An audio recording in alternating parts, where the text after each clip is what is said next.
Lee Baker, back with another episode of Level Up with Lee. Credit is always important. With the recent increase in interest rates and everything that's going on in the economy, it's even more important right now. And our guest today, we've got an expert in store for you.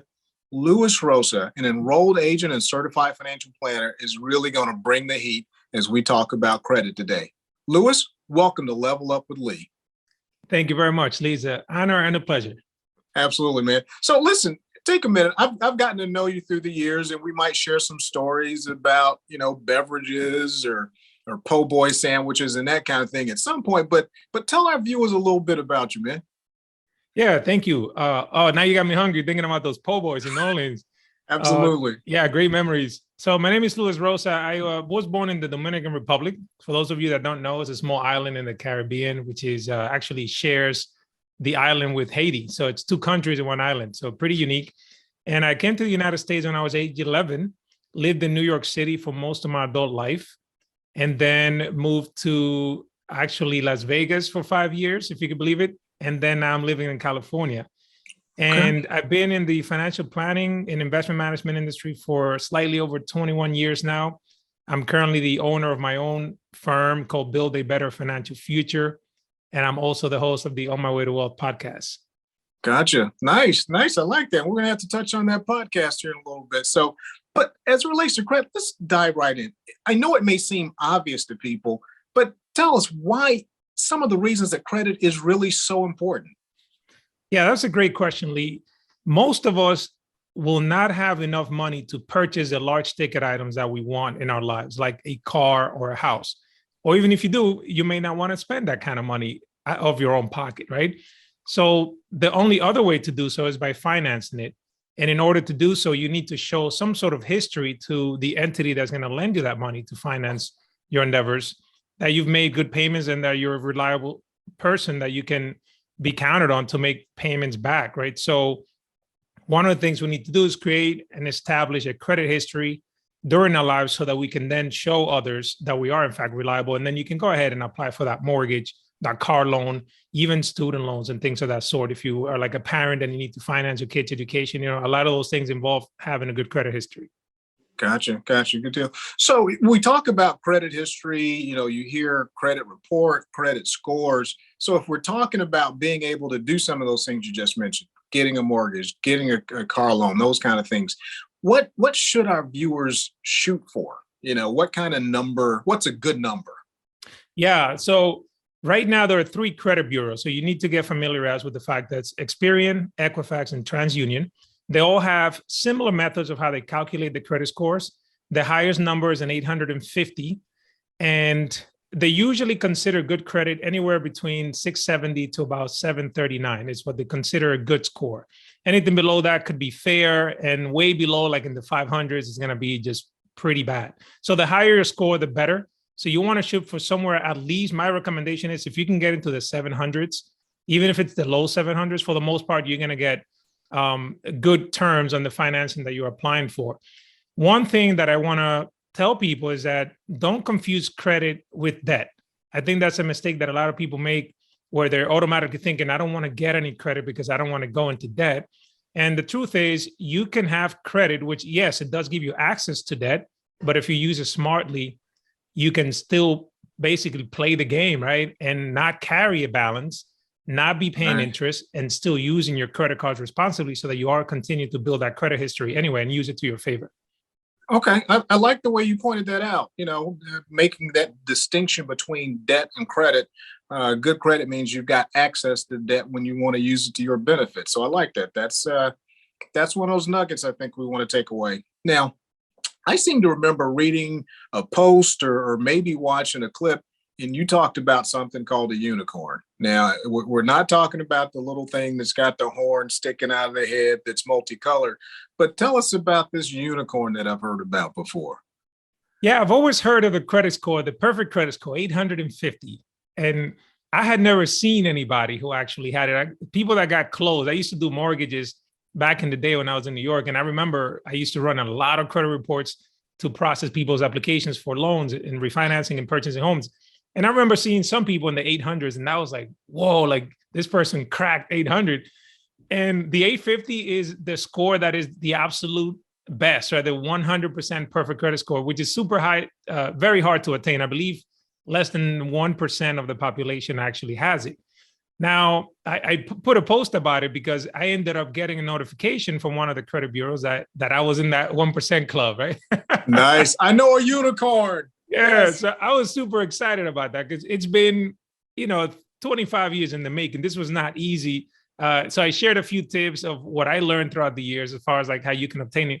One of them, which I want to point out, is that you don't need a perfect credit score. So just don't necessarily make that the goal, because me having an 850 credit score versus somebody that has a 780, I don't think I'm getting anything extra as a result, right? So if you are already in that exceptional status between like 740 to 780, you're going to be doing just as good as somebody with an 800 credit score. Another thing to remember is that it doesn't always last forever because there's so many factors that get into the calculation of how you keep that credit score. So I've had the 850s going back down to 820, then 830, and back up to 850. So just know that it will fluctuate. So don't get so emotionally attached to it because it may not last forever. Gotcha. So did they at least send you a mug or a T-shirt or something? It's kind of like, Lewis, you're a unicorn. Anything? Oh man, I was really hoping for, but no, it was just that one little email notice. Hey, yeah, it says your credit is exceptional, and that's it. So there wasn't really a parade. I really wish there was at least a mug. Okay, there you go. So let me ask you this. So one of the questions that I get from time to time, and maybe it's because I've got younger children, but a lot of times I get this question of, hey, well, what's a good credit card to get, or what should I do just starting out? Do you have any tips our viewers can take away when you've got young people who are just starting out, or perhaps even people who are having to rebuild credit, if you will? Absolutely. You definitely want to have a major credit card at some point. So sometimes you go into a store, like a retail store, and they offer you some sort of store card where you can use it to get some sort of deal at the store, and that's fine. But ideally, you want to get one of the major carriers, right? Like a Visa, MasterCard, Amex, Discover type of thing. It's one thing. Now, you may not be able to get access to one of those immediately if you're just getting started or you're rebuilding your credit. If you're not able to, for some reason, one thing I recommend is getting a secured credit card. And you can get one of those at your regular banking institution. And all that means is that you deposit money into an account and then it gets lent back to you. So there's very little risk for the lender because technically they're lending you your own money. The benefit of that is that it gets reported to the credit bureaus just like a regular credit card would, and you start building that credit history. And then slowly but surely, maybe 6 months to a year after that, you might be eligible for an unsecured card, which is just a traditional credit card. Another thing you want to do is have a mixture of credit. Now, I always recommend people don't necessarily go out there and just get into debt for the sake of building credit, but use credit to your advantage. So having that credit card, you might be able to apply for an unsecured after you've had the secured. If you are going to use something that maybe you had the cash for, it might be best to finance it and then just pay the bill in full. So then you're not paying interest on that, but you're continuing to have that history being reported. Another tip is if you're a parent and you have young kids, another thing you can do, and obviously this is a bit of a risk, so you have to have that conversation with your kids, but if you make them an authorized user on one of your cards that you've already had a long history on, that can immediately start creating the credit history because they get to share in on that history that you've built. So by adding your kids to one of those credit cards, automatically you're giving them a leg up. And then while they're in school, maybe they get some student loans. So by the time they graduate, they've had history on a credit card, they have their own student loan payments, and they're placing themselves in a really good position to then go out there, eventually buy that new car or get that house that they want. Yeah, gotcha. Yeah. And thanks. You actually make me feel good. My wife and I, we did add both of our daughters as an authorized user on a credit card. And one of the things we did was we did it on a card with a really low limit. And the second smart man. Yeah. Hey, look, it's kind of like, listen, you're my child. I love you, but I don't trust kids. And the other thing that we did, at least early on, was we didn't give them the card. So we got it issued, but in order to use it, you had to go to your mom and get the card because you're going on a field trip or you're going wherever. So far, so good. I think it's worked out okay. I appreciate you, really appreciate you sharing that with us. Now, again, you're an advisor, doing all those things and taxes and investment management. Typically speaking, how much time do you spend working with clients on credit related issues? Thankfully, not a lot, because I find that a lot of the clients that are already in the mindset of wanting to speak to a financial planner in the first place are already taking actionable steps to improve their finances. So most of the time, the clients that I work with as a financial planner already have established good credit histories. One of the things that we do, though, is to see if we can optimize it in some way, right? So maybe like, hey, I see that you have a 680. How about we get you into the 700 club? Let's see how we can do that. So we start looking at things like, oh, maybe we can shift around some of your balances so that you're not having a lot of balance in just one card. So for example, like when you have a balance of more than 30% of your credit limit, it's not as good because you're getting closer and closer to having your credit utilized more, right? So if you spread it out a little bit, maybe between two separate cards, and they're both under, say, 20%, you're going to be better, even though you actually owe the same exact amount of money. So I work with clients on strategy, like, all right, you got a 0% APR transfer option. Yes, that's a great thing if we use it right, but then realize that you're transferring 100% of everything you had into one card, and now you max that card out. So although you're saving on interest, you're probably going to take a few points hit on your credit score. So we come up with strategies to how to level up to the next level. Now, I do have an example of an extreme situation that I worked with on a client with for years, where they actually had every possible thing you can think of that would be negative on your credit. This person had they were over 30 days late on their mortgage every single month. So it just kept compounding month over month over month, 90-day late, 60-day late, right? That was one thing. Eventually, that house ended up getting foreclosed on. It was an investment property. And then he actually ended up going bankrupt as well. So as you can imagine, I mean, their credit score was, forget about it. It was like probably one of the worst things I've ever seen in my life in terms of credit. Now, not all hope was lost. With hard work, we were able to get him a secured credit card. So believe it or not, it's one of the first things he was able to do after bankruptcy is actually get a secured credit card. And 4 years later, he was able to build his credit enough because he kept his car. So he still had car payments where he was able to buy his own home after that again, and he actually was in the high 600s. So, and I give you that as an example of something extreme to let people know, like, hey, listen, if you've had some mistakes in the past, maybe a collection here and there, or you fell behind 30 days or something, it's not the end of the world. You can still rebuild and get to that point where you were before or even better. Gotcha. Nice. It's nice to be able to look and have some of those success stories. So another question we got for you come in.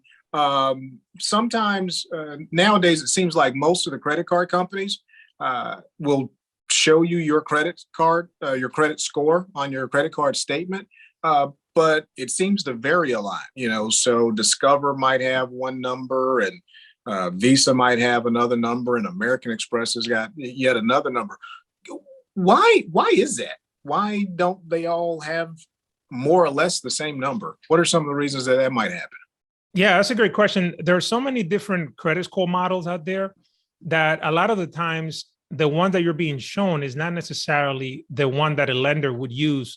So for example, when you go buy a car, there's actually an auto FICO that the dealership pulls, which is more focused on seeing how you've repaid your prior car payments before. Or so the ones that the credit cards are pulling are not necessarily what you call the FICO score, which are the three major credit bureaus use, which is probably something that a bank would use, for example, on a mortgage. So because there's so many different levels of score models out there, there's going to be variation between the ones that you see.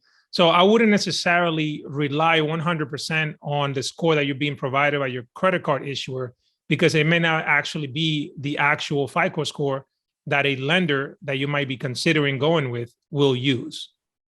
Gotcha. So now you mentioned the person that you work with and getting them back on the right road, on their way, so to speak.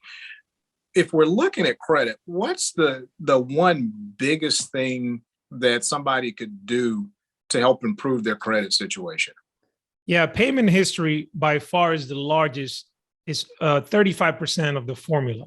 So the one thing you want to do is that even if for some reason you're not able to make the full payment or something, at least make that minimum payment, because if you default over 30 days, it's going to get reported to the credit cards. And that's, puts you further in the hole. So credit history is going to be the number one thing. Number two is also looking at the balance of your credit score, of your credit balances in relation to the credit limit.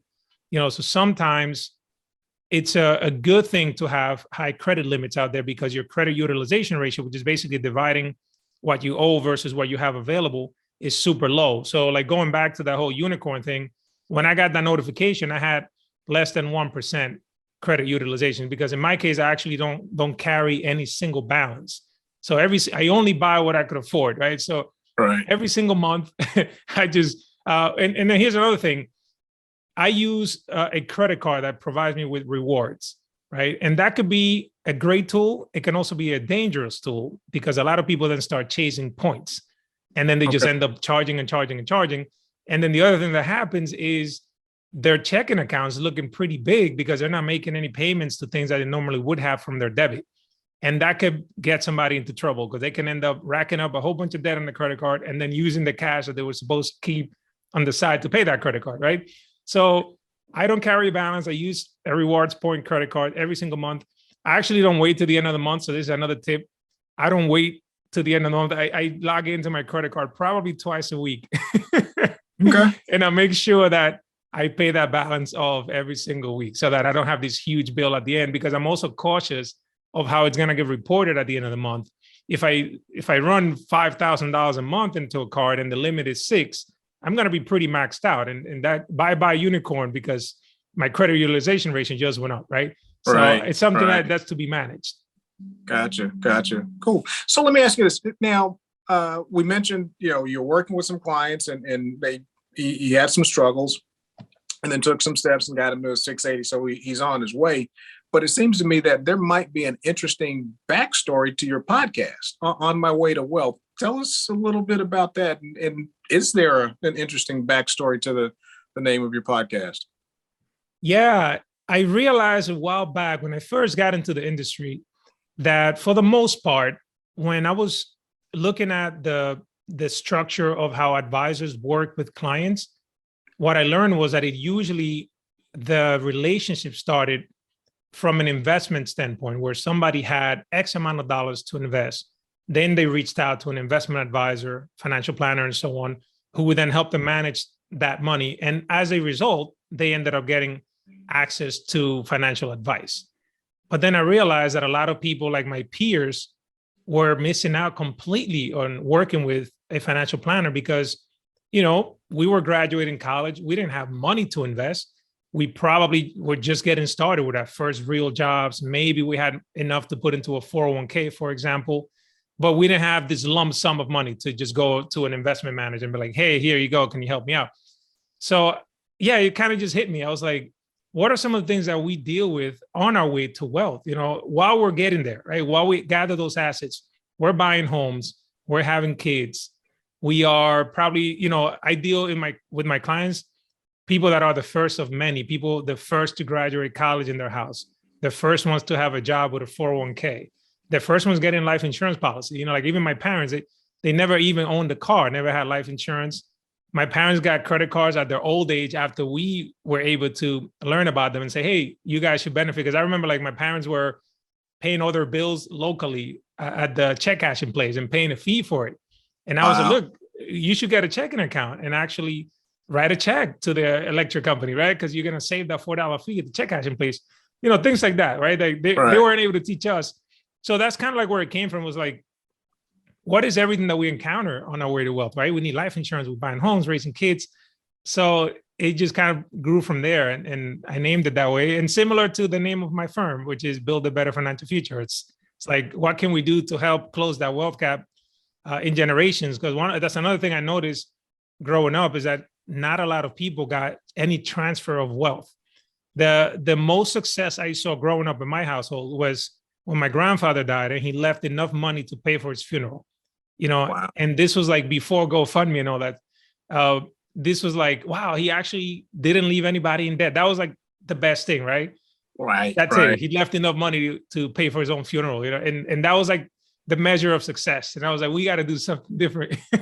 Gotcha. Gotcha. We got to take things to the next level. I'm Yeah. right there with you. So, man, I've enjoyed our time together and hanging out. But before I let you go now, so you explained early on that you're originally from the Dominican Republic, and we've got a shared island with the Dominica on one side and Haiti on the other side. And also, before we came on air, talked about eating some po' boy. So, for a young man that grew up in the Dominican Republic and then spent some time in New York, Arizona, and now California, if you really want to get your mouth watering, what's your favorite meal? Yeah, well, I eat mostly vegan food, but I still do have seafood from time to time. Okay. So I love seafood. And if I could transport myself, there's this restaurant on the beach in Dominican Republic in Boca Chica, which is in the capital in Santo Domingo. It's called Okay. Neptunos. It's like Neptunes. And Okay. it's literally underwater. Like you hear the water underneath because they have like that wooden platform on the Uh-huh. beach, Yeah. and they have like a private section of the beach so you could actually go into the water if you want to. Super clear, fresh seafood, some cold presidentes. Ah, there we go. There we go. Yeah. So now our Presidentes, is that vegan? Is there such a thing as vegan beer? Is that okay? Well, it comes from corn. So in my book, that's vegan, man. Okay, that works for That's me, drinking man. my veggies. There you go. There you go. Drinking my veggies. So I'll have to make a note of that. The next time I'm in the Dominican Republic, I got to look up Neptunos and have a Presidente and some fresh seafood, man. Oh So yeah. but Yeah, you won't regret it. absolutely. Absolutely. Hey, Louis, I really thank you for being on the show with us today. You've been a fantastic guest. I didn't expect anything less. For our viewers, be sure you check out Louis and his podcast, On My Way to Wealth. And if you've got questions about managing your investments or credit or anything like that, I think Louis can help you out. All right. So until next time, this has been Level Up with Lee. We'll see you later.